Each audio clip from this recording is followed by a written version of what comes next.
it all began. As the mother of broadcasting in Kenya, you can trust KBC to bring you authentic news and programs to your living room. As KBC, we take pride in our unrivaled heritage as Kenya's trusted national broadcaster. Commanding over 92% digital television signal coverage of our country, 23 radio services that cut across our entire language spectrum, a national, regional and international digital presence backed by the most experienced and top-notch broadcast professionals in the industry. A very good evening to you. The new look Kenya Broadcasting Corporation is truly ahead of the pack. Turn to the mother of broadcasting in Kenya for stories that resonate with our identity, our aspirations as a people united in purpose. Real stories of hard work, of passion, of creativity, of big dreams. Stories that cement our nationhood. Stories that bring us together as one. We take pride in our shared heritage and destiny. KBC, informing, educating and entertaining Kenyans as one nation. KBC, Kenya's listening, Kenya's watching. Have you applied for placement to university or college through the KUCCPS portal? The deadline for the third and final revision of choices for placement has been extended to the 23rd of July 2021. If you sat the 2020 KCSE examination and have not yet applied for a course, log into the students portal students.kuccps.net and apply. If you applied but did not secure a course, log in and revise your choices again. Visit the KUCCPS website on www.kuccps.ac.ke for details. Don't remain behind. Apply now. #leaving no candidate behind.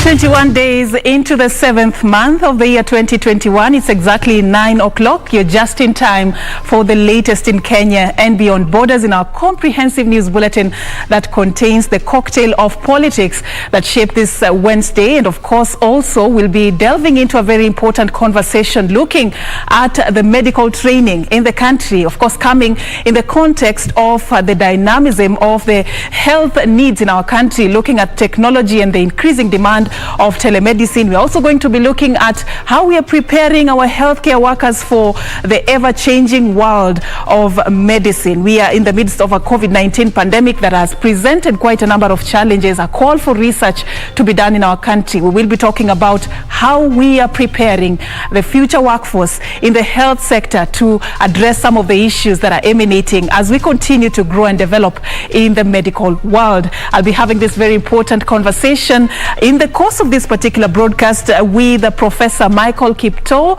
Professor Michael Kiptoo is the Chief Executive Officer of the Kenya Medical Training College. He's already in studio with us. It's a comprehensive bulletin, something you do not want to miss, that will be coming your way shortly. My name is Serfine Achieng, Ouma, and John Jacob Kyrie is not with us tonight. He's away on assignment. Hopefully by Sunday he should be with us. But I'm doing this together with none other than Richard Munga on the other side with the latest in the world of sports. sports. Munga, what should he be expecting? Well, good evening, Serfine, for starters. And a lot has been happening in the world of sports. Perhaps the biggest news today, NOC chairman, that is National Olympic Committee of Kenya president, that is Paul Tergat, has been re-elected to serve in the International Olympic Committee for an additional 8 years. And speaking of the Olympics, the women's football competition kicked off today. Despite the fact that the opening ceremony is on Friday, a few shocking results today. World champions USA women, of course, beaten 3-0 by Sweden. Africa's Zambia thrashed 10-3 by the Netherlands, while Australia were 2-1 winners over New Zealand. Well, we shall be having that and a lot more sports updates later on with me, Richard Munga. So see you then. All right, indeed. Looking forward to that particular part as well. Our sign language interpreter tonight also doing this together with us is Anne Wangeshi. Do stay with us. But first, let's get the highlights.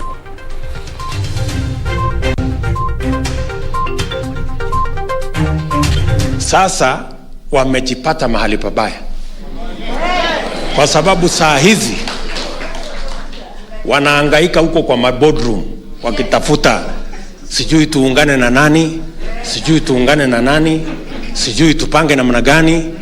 Mumesikia wakilalamika ati wasipojipanga hii watu ya wheelbarrow watahama na serikali. Ours is a focused trajectory. Deputy President William Ruto says politics of the future is not about groupings but the lives of millions of Kenyans. Bado kuna shida huko, tuko mahakamani tunapigana.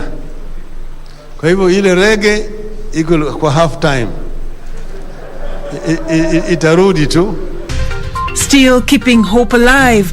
ODM leader Raila Odinga says BBI will not be buried by the courts.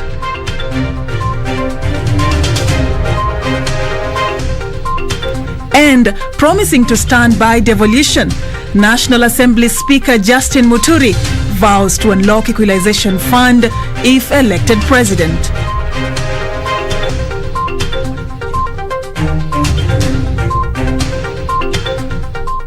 Remember also we are live on Facebook and on YouTube at KBC Channel 1, and also we invite your feedback and your comments in the course of this particular broadcast. Use the hashtag Prime Edition. We'll be sampling some of them as we continue. Let's begin straight away with matters politics.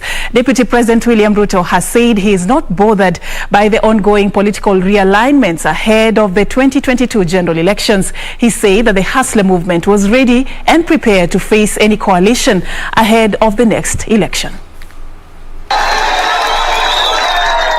Speaking in Machakos town Wednesday during a meeting with local small-scale traders, Dr. Ruto said his focus was how to improve the lives of majority of Kenyans who are hustling to put something on the table. The deputy president said opposition leaders have nothing new to show in terms of development during their stints in government, urging Kenyans to ignore them come the next election. Sasa wamejipata mahali pabaya. Kwa sababu saa hizi wanahangaika huko kwa boardroom wakitafuta sijui tuungane na nani, sijui tuungane na nani, sijui tupange namna gani. Mumesikia wakilalamika ati wasipojipanga hii watu ya wheelbarrow watahama na serikali. He regretted that the Jubilee administration had great plans for Kenyans during its second term, but was disrupted by opposition leaders whom he called to apologize to Kenyans. Kina mama wanahangaika, uchumi imeenda chini kwa sababu ya utapeli wao, kwamba walikuja wakabadilisha agenda ya serikali na wakabadilisha priorities ambazo tulikuwa nazo. They need to apologize to the people of Kenya before they tell us anything else they want. Leaders accompanying the deputy president urged Wiper leader Kalonzo Musyoka to consider working with Dr. Ruto, noting that he had no place in NASA. Sasa hii mnaambiwa mfuate imewekwa juu ya mawe. Engine imefunguliwa. Sasa unaambiwa ingia hiyo, kwanza tufuge engine, tujaribu kuona kama inaguruma, na ile gari ingine ni kujaa inajaa. Nitawaomba zaidi kwanza msikize Munyaka anasema nini, kwa sababu Munyaka anataka vivyo hivyo tu. Tofauti ni kwamba yeye yako karibu na nyinyi kuliko wao wengine. Na kwa hivyo hii msiambiwe mnapelekana ama mnauza wakamba mnafanya nini. Suleiman Yeri, Prime Edition. as that was happening, let's also look at what the ODM leader Raila Odinga was up to. ODM leader Raila Odinga now says time is ripe for the country to open its economy, but with proper laid down health protocols to curb the spread of COVID-19. Speaking in Mombasa, the ODM leader said the economic ravages brought by the deadly virus has made life unbearable for Kenyans, hence the downward trajectory of the once thriving economy. Have a look. The ODM leader was in Mombasa for an Eid Baraza organized by Mvita MP Abdul Somad Sharif Nasir. In a thinly veiled attack to DP William Ruto, Odinga urged Kenyans to be very wary of those propagating monetary politics that end up impoverishing the mass. Si alipinga hii katiba. Kama hiyo katiba ilikuwa mzuri vile anasema leo, mbona alikuwa anapinga? Alikuwa anapinga kwa nini? Kama sio unafiki, sijui unafiki ni nini? Maana yake yeye mwenyewe ndiye alipinga hii katiba. Ati iko na mahakama ya kadhi hawezi kukubali. Ati hii katiba inahalalisha mambo ya uharibifu wa mimba. Akapinga namna hiyo, wakasema ati hii katiba inaleta ugatuzi, wakakataa. Tuache wale wanaotaka kuturudisha katika ile siasa ya mgawanyiko, ile siasa ya kugombanisha watu wenye mali wasio na mali, wadanganya vijana wetu kwamba kuna kitu inaitwa empowerment. It is the highest degree of hypocrisy. Mtu kuwa ndani ya serikali na unapigana na hiyo serikali, unasema hiyo serikali ndio inawadhulumu watu, na wewe hali uko ndani ya hiyo serikali. Kwa hivyo kama wewe unasema serikali inadhulumu watu na wewe uko ndani. The ODM leader said he was confident that the BBI process will be back on track soon. Tutazidisha idadi ya kina mama katika bunge na hata katika county government. Yale yote maana yake ni kujaribu kuboresha hali ya utawala katika taifa letu. Kwa sababu tumeleta BBI. Sivyo? Sasa bado kuna shida huko, tuko mahakamani tunapigana. Kwa hivyo ile rege iko kwa half time. Itarudi tu. Odinga at the same time said it was high time for the country to fully open its economy. Meanwhile, Mombasa Deputy Governor William Kingi has made it clear that he will vie for gubernatorial seat in the coming general elections. Mimi nimetamka kwamba nitasimamia ugavana wa Mombasa mwaka ujao. Na katika sera yangu moja kubwa itakuwa kwamba hakuna mtoto, hakuna kijana ambaye atakosa kusoma akiwa amepasi mtihani katika ngazi yoyote kwa sababu mzazi amekosa karo, amekosa fee. Reporting for Prime Edition from Mombasa County, I'm Michael Mondiga. Thank you, Michael, for that update. Now on to land rights. Members of the public have until September 21st this year to submit claims relating to historical land injustices. The National Land Commission says it has so far received a total of 740 claims from various parts of the country, with counties like Wajir, Marsabit, Garissa and Turkana yet to submit any claim. The Commission has at the same time put on notice individuals and entities that have acquired public land illegally. Ruth Wamboi reports. The National Land Commission has unveiled a blueprint for land reform agenda for the year 2021-2022 period. National Land Commission Chairperson Gershom Otachi urging members of the public to file the historical injustices claim before the deadline. Rift Valley, Central and Coastal regions have been cited as the most affected regions. In terms of filing of those claims, and I think that expires in a very short while, just about a month away. At the same time, the Commission is encouraging communities to seek alternative land dispute resolution. Those that have grabbed public land are also on the Commission's radar. That alternative dispute resolution in a manner that is easier for the members of the public to engage as opposed to the very formal system in the courts. The commission has called for support from Parliament, National Treasury, Attorney General among others in realization of their mandate. The public has been given up to September 21st, 2021 to submit claims on historical land injustices to the National Land Commission. Reporting for Prime Edition, I'm Ruth Wamboi. All right, away from that report by Ruth Wamboi, remember in just a bit, we are going to be having that conversation about the status of medical training in the country, how we're striving to remain relevant, how we're also striving to prepare the future workforce for the emerging challenges in the health sector. We'll be talking about that in just a bit. I'll be engaging the Chief Executive Officer at the Kenya Medical Training College, Professor Michael Kipto. Do stay with us, and plus you can start engaging us on social media at KBC Channel 1. We are going to be taking a very short break. We are coming back with Prime Edition after the break.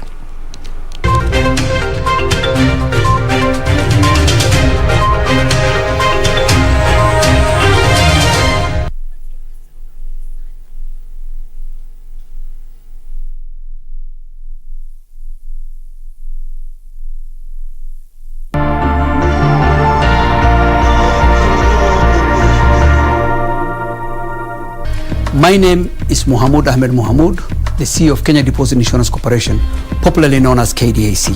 KDIC encourages the depositors to continue doing business with licensed and regulated commercial banks and microfinance institutions. As part of the corporation's public awareness campaign, KDIC, in conjunction with its membership, the banks and the microfinance institution, recently developed KDIC stickers to be displayed in all the banking halls. Be sure to look out for KDIC stickers whenever you visit your bank. KDIC, protecting your deposits. Haya! Mtumishi! Ala! Nissan Serena ndio hii. Na unaweza kuwa wewe ndio tunapikia simu. Kodi ya Nissan Serena ni NS. Alafu kisha kwenye amount ni 50 bob. Hii Nissan Serena tunakupatia na shilingi 50. Kujiunga na QuickBid ni rahisi. Enda kwenye M-Pesa, bonyeza paybill, kisha weka business number 4032353. Kwenye account, weka kodi ya bidhaa unayotaka na bid yako ya chini zaidi. Kwa mfano, TV 16. Kisha weka shilingi 20 tu kama idadi yako. Weka bid yako pia kwenye www.quickbid.co.ke. Kumbuka, bid ya chini zaidi ya kipekee ndio hununua. QuickBid, bidhaa bora kwa bei ya chini.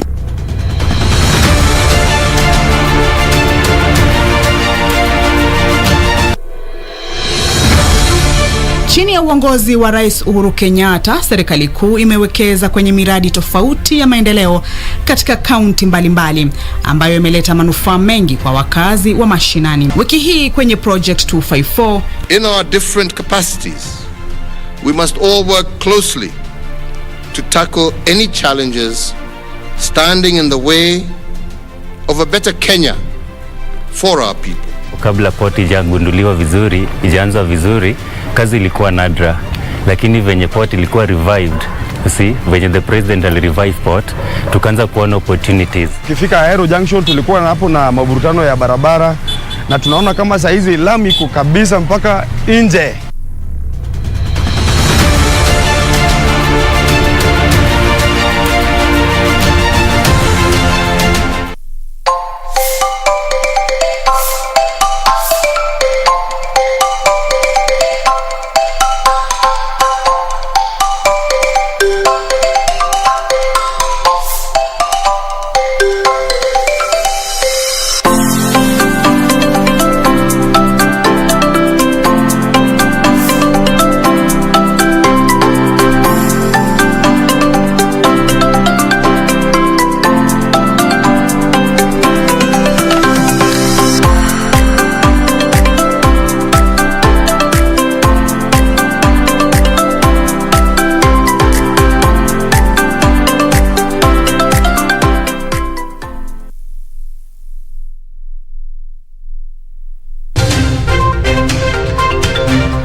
Welcome back, and thank you so much for staying with us. Kevin Rapado, you're watching from Uasin Gishu County. Thank you for creating time.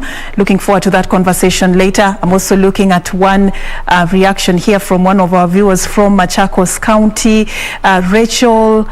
Rachel Omoy. Thank you for tuning in. Of course, you can continue engaging us on social media. I'll be sampling some of your views as we continue with this particular broadcast. Now, looking at the ongoing search for IEBC commissioners, the selection panel of the recruitment of IEBC commissioners, chaired by Elizabeth Muli, is set to conclude its exercise on Friday this week, with only 6 candidates yet to be interviewed for the position of IEBC commissioners. On Wednesday, Dr. Salim Ndemo, Colonel Said Hamis and Celestine Anna B. Kiuluku took the hot seat, promising to strictly discharge their duties based on policies of the Commission. With only 2 days left before the vetting panel chaired by Elizabeth Muli concludes the search for 4 IEBC commissioners, former Public Service Commissioner Dr. Salim Ndemo appeared before the panel on Wednesday. Dr. Ndemo, who once served as a district officer, recommended the establishment of a security directorate at the IEBC to look at security issues during, before and after the elections. Those officials will sit, of course, with the entire village, and then once they sit, they get co-opted members from various government agencies, police, KWS, including health, all those people that are concerned with people's affairs. As that when they do that, they prioritize what is the problem here. When Colonel Sahid Hamis Sahid, who has 34 years experience in the military, appeared before the panel, the interviewers were concerned on how he would use his military background to command the commission. There's chaos all over the country. The commission is divided along partisan lines. And you're on the commission, what would you do? Instead of the commissioners fighting, there should be a kind of discussion and investigation on what happened on those polling stations. Not to fight. When the commissioner. On her part, former Salaries and Remuneration Commissioner Celestine Anna B. Kiuluki vowed to use her vast experience in the human resource management to prevent any wrangles in the commission. When I get there as a commissioner is to ensure that the commission and the secretariat integrate as one commission. And that can be done through team building. It can be done through issues to do with getting feedback from the commissions. The exercise set to conclude on Friday this week. Ben Chumba, Prime Edition. Moving on, the National Assembly Speaker Justin Muturi has condemned the delay in the implementation of the Equalization Fund, saying it was hurting marginalized counties. Speaking at Ildemat, Kajiado Central Sub-County during the launch of Ildemat Boys Secondary School, Muturi said the fund's implementation was long overdue, saying if given a chance to lead this nation, its actualization will be top priority. The Speaker took a swipe on leaders who have delayed the implementation, saying their egos were helping nothing. Ya kila mtu kuomba kitu chochote. Hakuna mtu ambaye amekatazwa. Kuna pesa nyingine ambayo seneti yetu imekaa sana bila kufanya kazi ile ambayo inatakiwa kufanya. Ile pesa ya Equalization Fund. Na sasa sheria zake tumepitisha juzi. Hiyo pesa inatakiwa kufaidi sana sehemu kama hizi.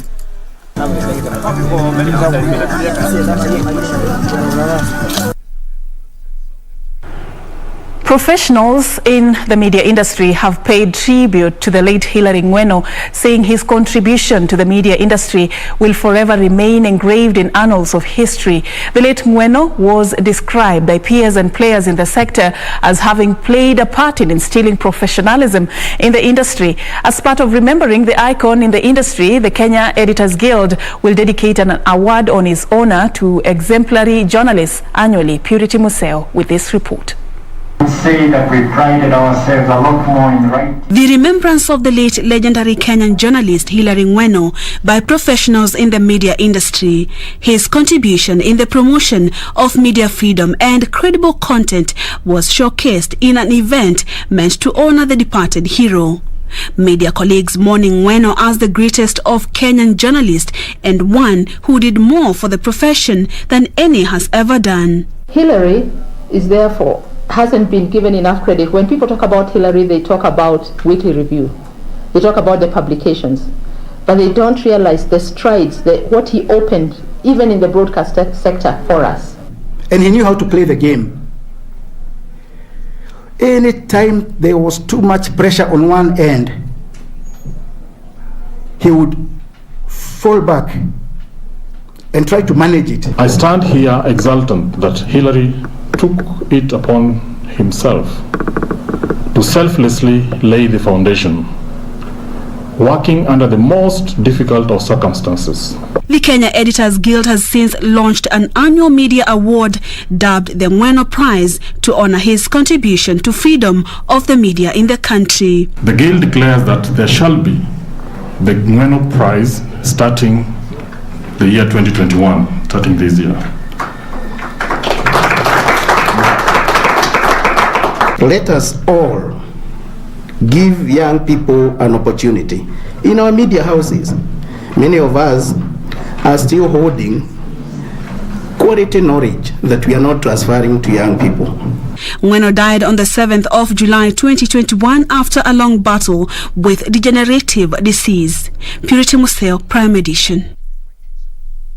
Indeed, it's a big loss to the media fraternity in Kenya at large. He beautifully documented Kenya's history. We celebrate him despite not having started from a training in media. He went ahead to have a successful media career that trickled down into the lives of great media personalities in the country. He is going to be celebrated for years to come for his efforts and achievements in this particular industry.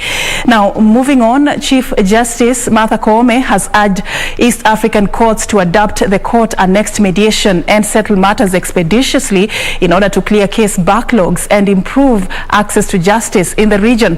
Koome is in the meantime encouraging the courts to explore more avenues for partnerships. Speaking during the closing ceremony of the strategic plan validation meeting of the East African Court of Justice, President of the Court, Justice Nestor Kayobera, urged judges in the region to continue strengthening their laws to ensure access to justice for all. We need to embrace mediation. We need to embrace alternative dispute resolution. So this is a big agenda in my vision for the transformation of the judiciary, or to scaling up the transformation of the judiciary to another level. I look at mediation as a huge project.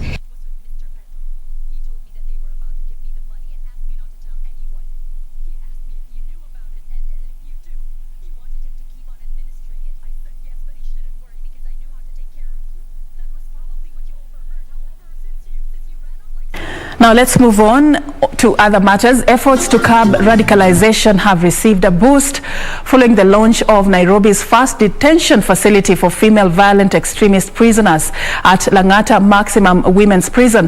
The 10.7 million shillings facility will hold 12 prisoners. Kenya Prisons Commissioner General Wycliffe Ogalo lauded the move, saying it will help rehabilitate extremists and protect other prisoners. United Kingdom Deputy High Commissioner Josephine Gold, who graced the occasion, say the Preventing Violent Extremism program, which was founded in 2017, aims at supporting fair treatment and conditions for prisoners. Over 600 officers have been trained on violent extremist risk assessment. This is meant to isolate these cadre of criminals from the rest.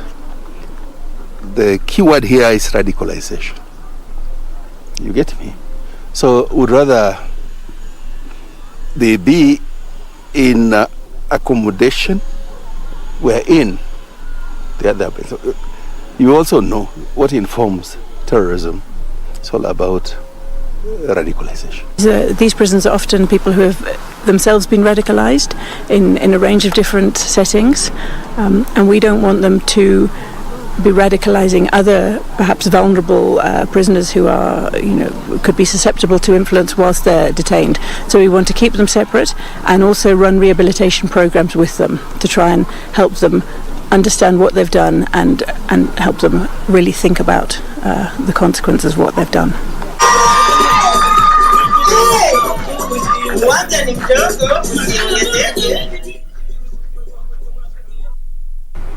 All right, that report takes us to another break right here on Prime Edition. Thank you, our correspondent Kioko from Thika, for watching tonight. Pius Oyugi, you're watching together with your family wife Agnes in Gilgil, Nakuru County. Thank you so much. And of course, we appreciate all our viewers also from Nairobi. I can see here from Mathare, Daniel Kariuki, thank you so much for tuning in. You have a question for my guest. You're asking how medical training institutes are preparing the workforce for skill-based, for skill-based courses. I will be getting clarity on this particular question and getting my guest to answer that as we continue.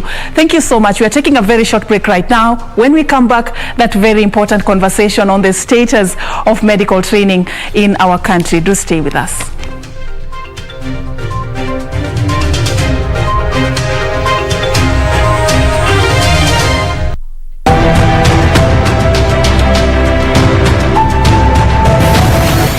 Munaona bendera? Ile rangi nyeusi ni nini? Ni nyinyi. Alama, ile ndio alama yenu, ile sura yenu. Nyeusi. Hadi nchi hii ni nchi ya nani? Ya mweusi. Na kule munaona ile rangi nyekundu, hiyo ni nini?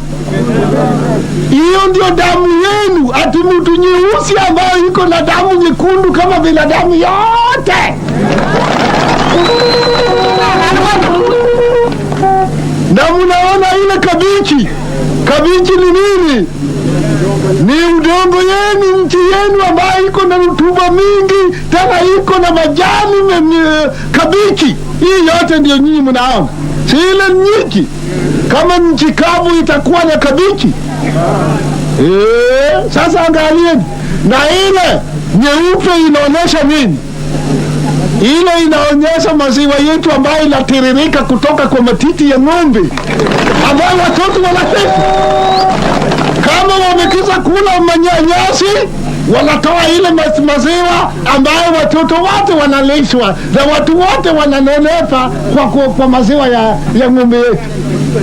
Unasikia hii wana wa Kenya?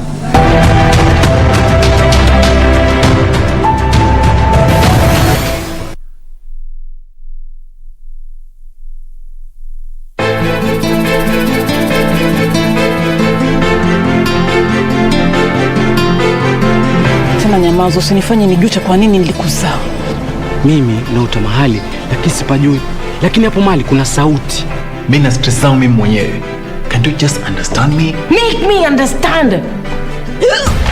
And I knew. Maya. Utanifanya nini mama? Utanilaani? Utanitoa uhai? Uwezi.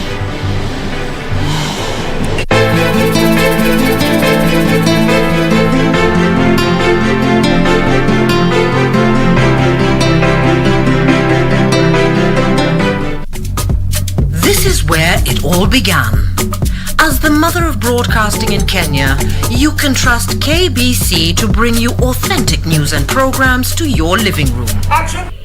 As KBC, we take pride in our unrivaled heritage as Kenya's trusted national broadcaster. Commanding over 92% digital television signal coverage of our country, 23 radio services that cut across our entire language spectrum, a national, regional and international digital presence backed by the most experienced and top-notch broadcast professionals in the industry. A very good evening to you. The new look Kenya Broadcasting Corporation is truly ahead of the pack. Turn to the mother of broadcasting in Kenya for stories that resonate with our identity Our aspirations as a people united in purpose. Real stories of hard work, of passion, of creativity, of big dreams. Stories that cement our nationhood. Stories that bring us together as one. We take pride in our shared heritage and destiny. KBC. Informing, educating and entertaining Kenyans as one nation. KBC. Kenya's listening. Kenya's watching.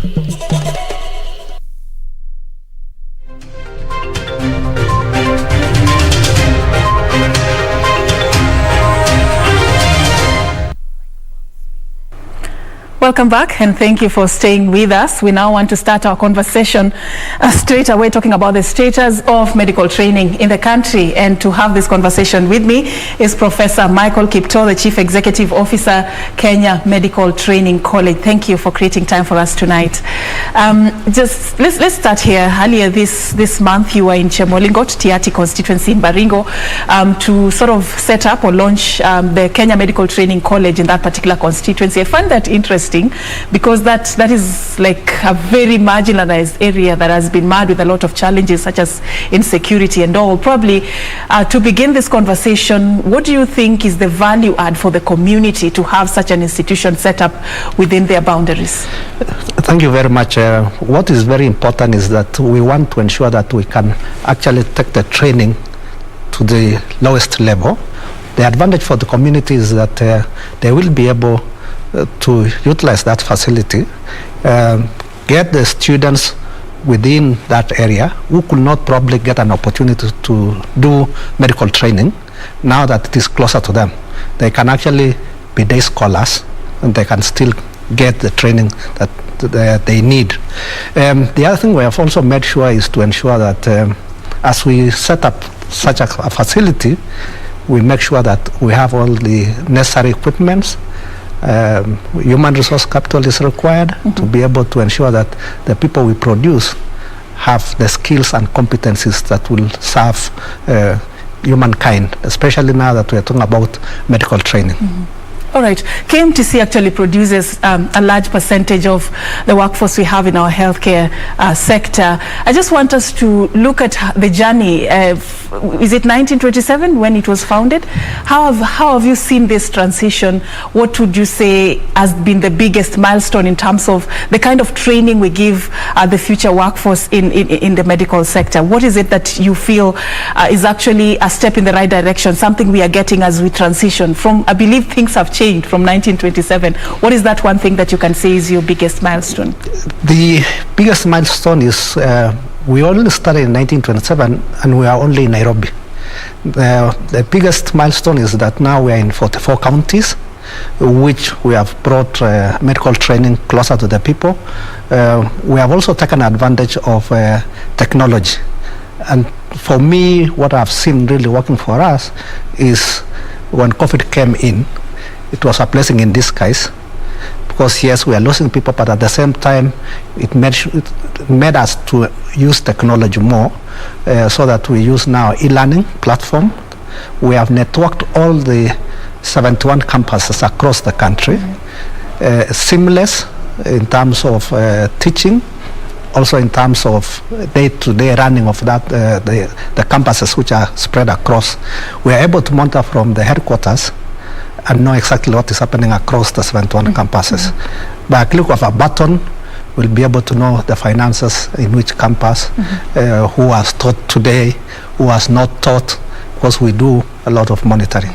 So to me, that's the milestone. That so the colleges are kind of connected and networked. Yes, and networked. All right, all right. In terms of the content, though, also looking at the demands in the world of medicine, right now we are having emerging diseases. We are having an increasing demand for telemedicine. You know, COVID has taught us quite a number of lessons.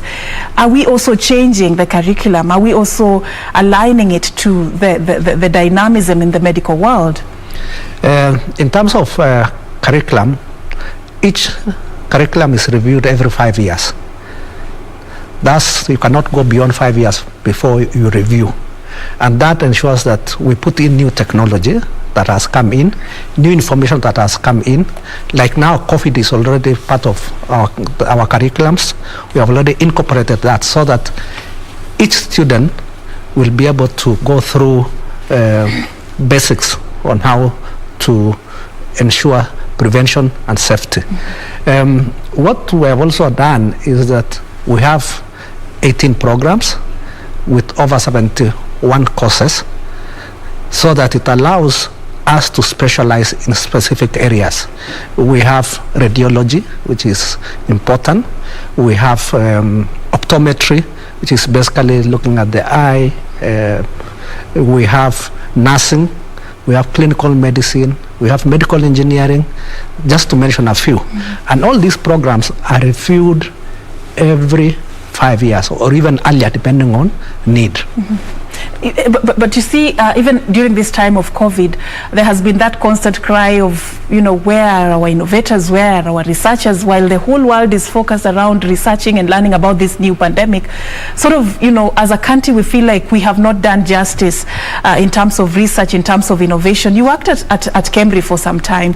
Do you think there is a gap perhaps in terms of our level of investment in research and innovation as this world keeps changing?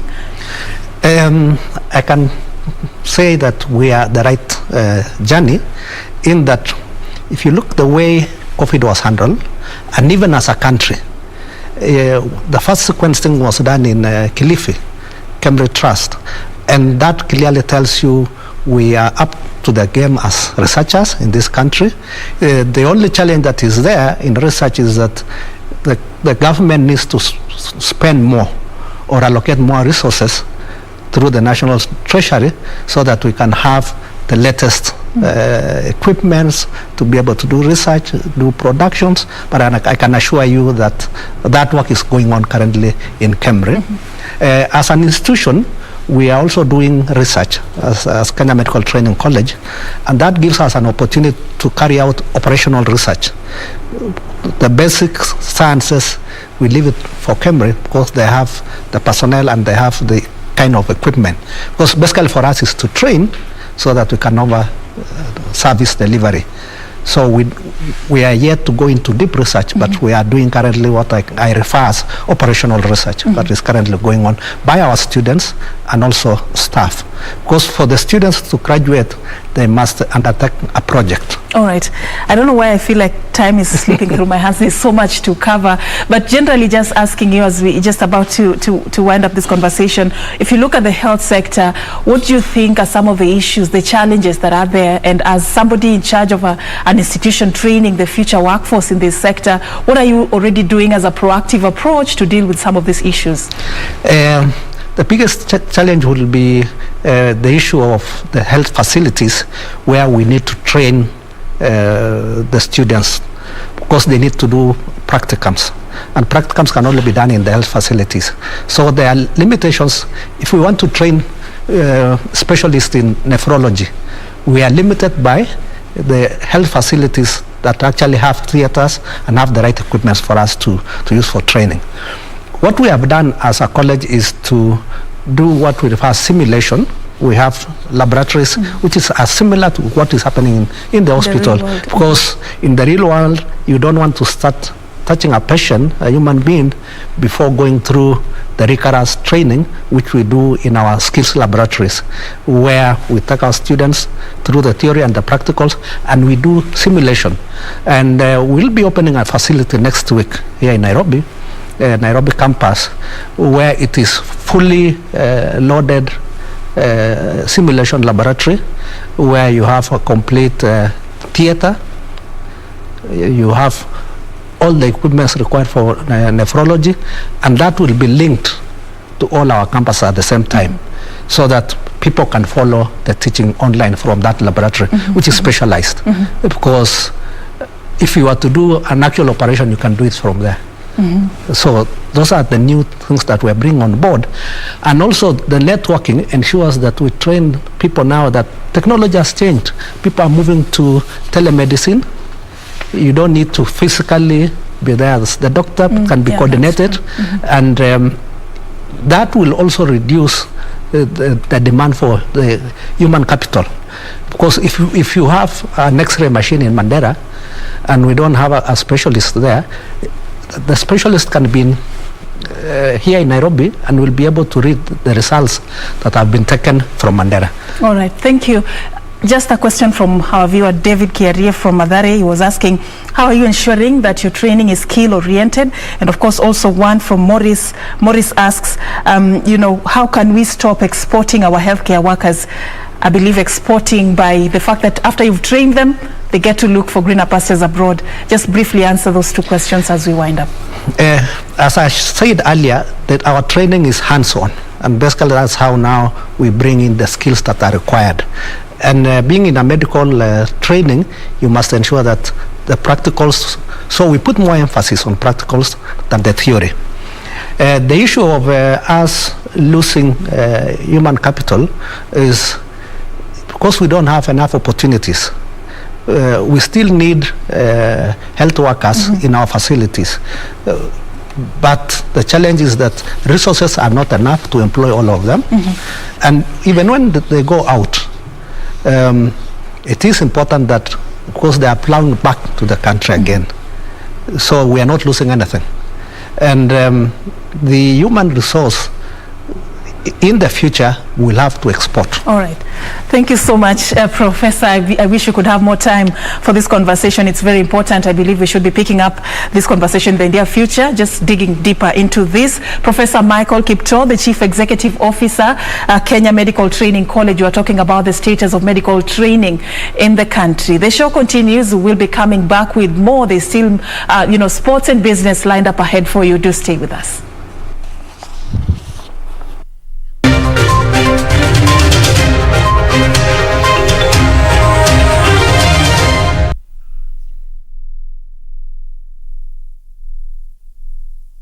Kupata skiza tune ya mambo mema, dial star 811 star 815 hash. Mambo mema huwaendea watu wanaosubiri, ila mambo mema zaidi huwaendea watu wanaoyatafuta.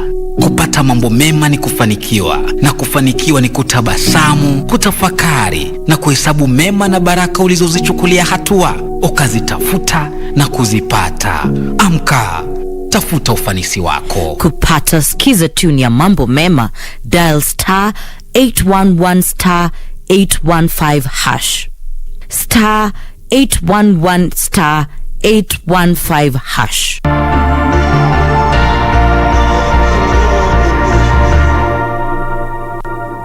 My name is Mohamud Ahmed Mohamud, the CEO of Kenya Deposit Insurance Corporation, popularly known as KDIC. KDIC encourages the depositors to continue doing business with licensed and regulated commercial banks and microfinance institutions. As part of the corporation's public awareness campaign, KDIC, in conjunction with its membership, the banks and the microfinance institution, recently developed KDIC stickers to be displayed in all the banking halls. Be sure to look out for KDIC stickers whenever you visit your bank. KDIC, protecting your deposits.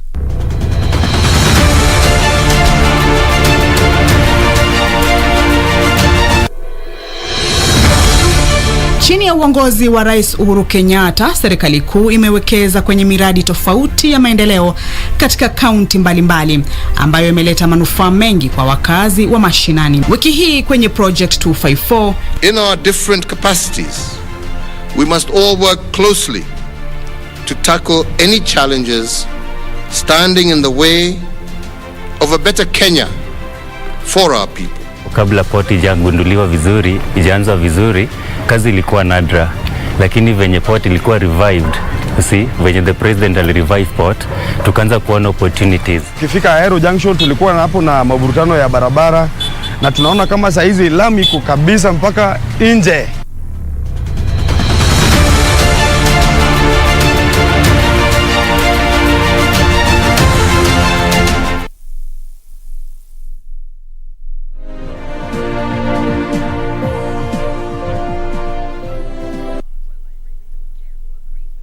It's now time for us to focus on the latest in the world of business. Now, the government has commenced the relocation of the 240 kilometers of fiber optic cable from Rironi to Mau Summit as the construction of the multi-billion shillings Rironi to Mau Summit gets underway. ICT Principal Secretary Jerome Achieng has said the relocation is expected to take 6 weeks to complete. State agencies have been busy clearing the 174 kilometers Rironi to Mau Summit Highway in readiness for the expansion of the road. The 168 billion shillings project is being undertaken by Rift Valley Connect Consortium, which comprises of French Farms Vinci Highways SAS, Meridian Infrastructure Africa Fund, and Vinci Concessions SAS. This is expected to be the biggest public-private partnership project ever undertaken in the region. For an ordinary person, the only way to tell them is that actually that fiber is the reason why you are using your phone. Otherwise, without that fiber, you would not be using your phone. Why? Because it is the line now that creates that network that enables you to communicate. So, fiber and fiber connectivity has become part and parcel of our lives, just the same way water and electricity is part and parcel of our lives. Some of the utilities target in the relocation are power cables, fiber optic, and water systems. ICT Principal Secretary Jerome Achieng has said the relocation of the fiber optic cable will be undertaken by 4 companies in a span of 6 weeks. The project implementation team, you have a big task of ensuring that you continue with your collaboration, and us who are at the highest level of governance structure of this, we will continue to get report. But since we get report after events have taken place, it's very important that actually at your level you communicate continuously. The companies are Aldian, Whitespace, Soliton, and Geonet, which have been divided into 4 sections. Under the new project, all telcos will share one tunnel instead of creating multiple lines. Now, moving on, diaspora remittance increased for the 6 months to June this year to 190 billion shillings, defying harsh economic times and COVID-19.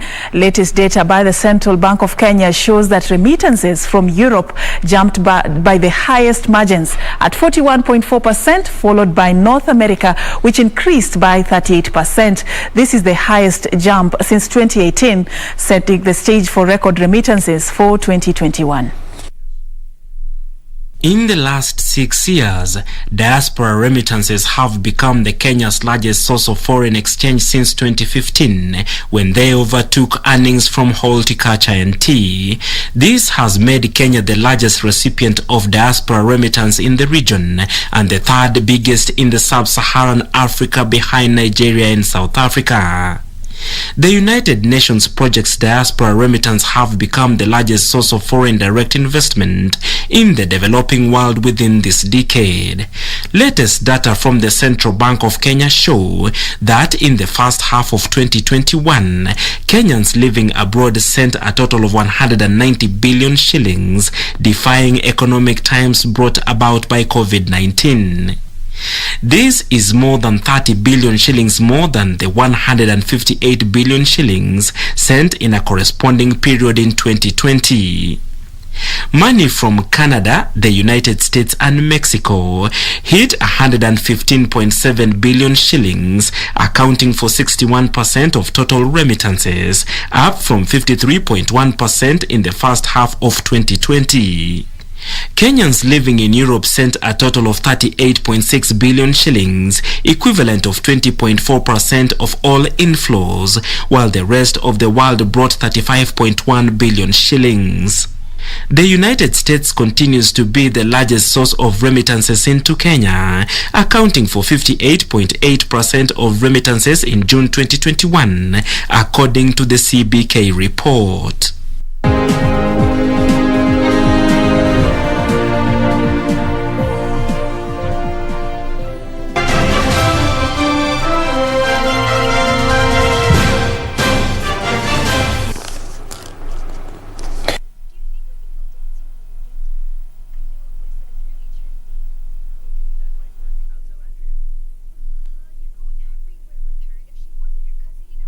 Games in Japan, despite the absence of defending champion Conseslus Kipruto.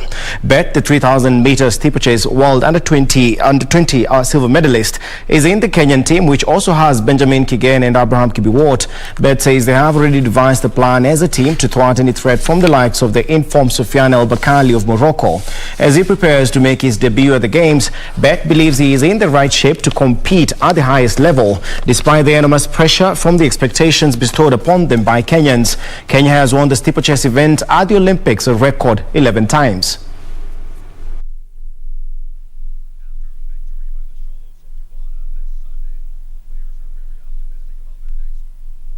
National Olympic Committee of Kenya, NOC, President Paul Tergat has been re-elected as a member of the International Olympic Committee, IOC, for another 8-year term during the ongoing IOC session of the 138th General Assembly on the eve of the Tokyo 2020 Olympic Games. Tergat, who was first elected as a member of the coveted International Sports Body in 2013 in Buenos Aires, Argentina, entered into his second term at the IOC despite, or rather during, an extraordinary Olympic Games that was postponed a year ago due to the outbreak of the coronavirus pandemic.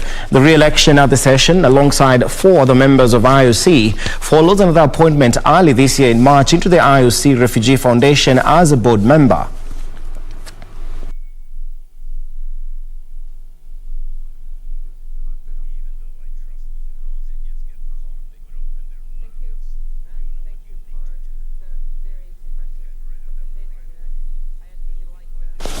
Now, globally, Milwaukee Bucks beat the Phoenix Suns 105-98 to win their first NBA title since 1971.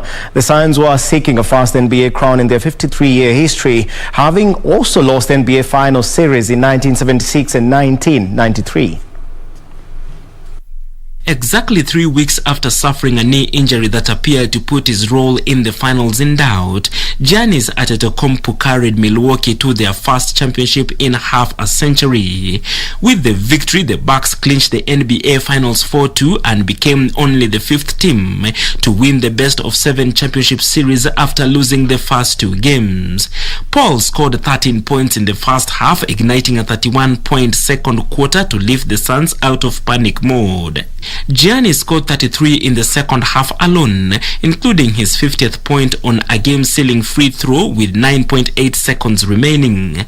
Surprisingly, after struggling with his free throw shooting throughout the playoffs, he ended 17 of 19 from the foul line to eliminate the Suns. Giannis Antetokounmpo, of course, helping the Bucks come back from 2-0 down in the 7-game series to clinch it 4-2. Congratulations to the Milwaukee Bucks. Now back to the local scene. Kariobangi Sharks moved up to the 3rd position on the FKF Premier League standings after beating Gor Mahia 2-1 in one of the 5 matches played today. Eric Apaito and Robert Onyango scored for Sharks. That is the 2 crucial goals, with Jules Limwengu netting a consolation for Gor Mahia. Sharks are now 3rd on the table on 44 points, 7 points behind second place KCB, who are 4 points behind Tusker FC after beating Ulinzi Stars 2-1 in the second match of the day.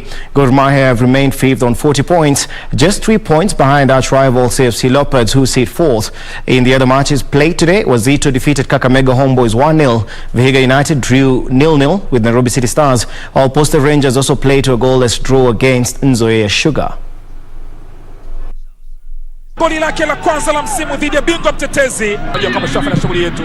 Ikabu ile letwa Babateza Shakava kuja hapa. Jules Ulimwengu anapachika kitu kimiani hapa, angalau goli kufutia machozi kwa Gor Mahia. Aula liwe goli muhimu kabisa kwa rejea. Anafunga goli lake la 22. Eric Apaito anaisahihisha rekodi kwa mchezaji John Wall.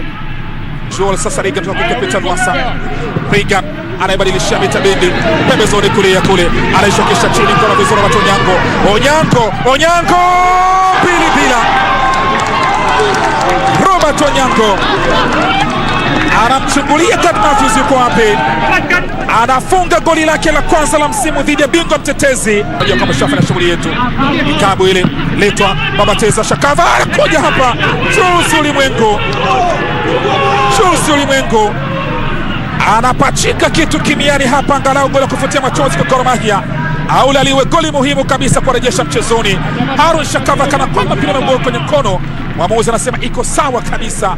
Well, that's all the time we had for sports, but as I said, when we were starting the bulletin, the Olympic Games starting on Friday, a lot to look forward to, and today the women's competition started. Some of the results, of course: Australia 2-1 winners over New Zealand, world champions United States losing 3-0 to Sweden, and well, the shocker, Arsenal's Viviane Miedema, obviously the women's team, not the men's team, scoring 4 goals as the Netherlands beat Zambia 10-3. Quite impressive, really. Yeah, indeed. I wouldn't even want to delve into that. Don't dare me. Anyway, that's it from me. But a lot to look forward to, and we wish, our Kenyan team the very best. Yeah, actually, congratulations to Paul Tergat. Yeah. We had that report earlier on. Yeah. Quite impressive seeing a Kenyan serve in that position for that long. So, way to go, Kenya, inspiring others to, follow in his footsteps. Indeed. And KBC remains your true sports partner, so keep watching KBC Channel 1 for that action and much more. And that is how we wrap it up right here on Prime Edition on this Wednesday night. Thank you so much for creating time for us. My name is Serfine Achieng Ouma. John Jacob Curia couldn't join us tonight, but we hope that he should be doing that on Sunday. Our sign language interpreter has been Ann Wangeshi. Have a good night. Well, good night.